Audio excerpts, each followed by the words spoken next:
The Metropolitan Police, as per normal, simply cannot accept facts after they published a statement regarding their intentions to appeal the High Court ruling over the Sarah Everard vigil, in which the Metropolitan Police were deemed to have breached protesters' rights to freedom of assembly and freedom of speech.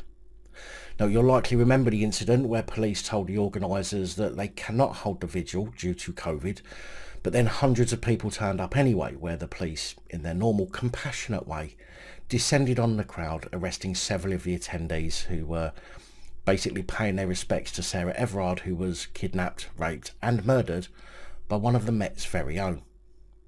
Now, the Metropolitan Police already appealed to the High Court and was refused.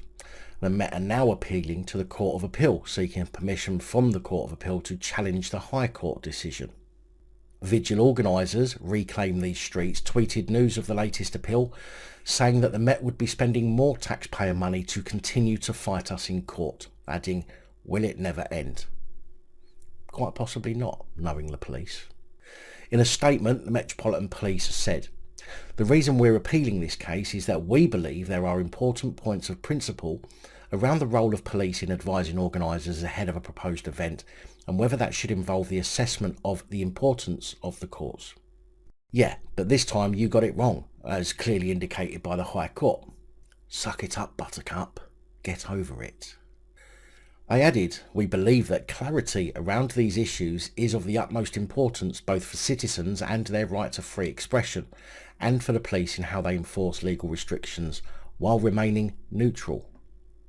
But the restrictions were not exactly legal. That's also pretty much been determined. And as for remarking that you should remain neutral, maybe you should think about that in every other aspect of policing and stop making everything you do a political statement. That certainly isn't neutral.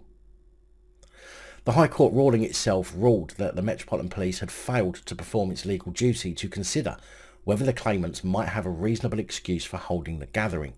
The relevant decisions of the Met were to make statements at meetings in letters and in press statements to the effects that the COVID-19 regulations in force at the time meant that holding the vigil would be unlawful.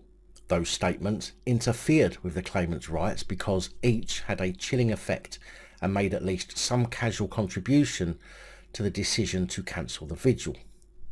So, due to the fact that the police are playing with public money, not their own, they've decided to pay several thousand, possibly tens of thousands more in order to prove a point, instead of simply accepting that they were wrong and dealing with it.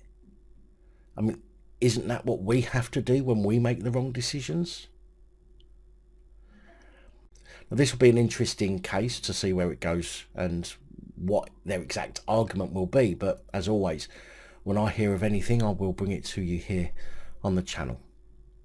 Big thank you to channel supporters, especially these guys. Your support is truly appreciated. Don't forget to like, share, comment and subscribe. Let me know your thoughts, as I know many of you will. And until next time, stay safe, look after each other, film the police and other officials.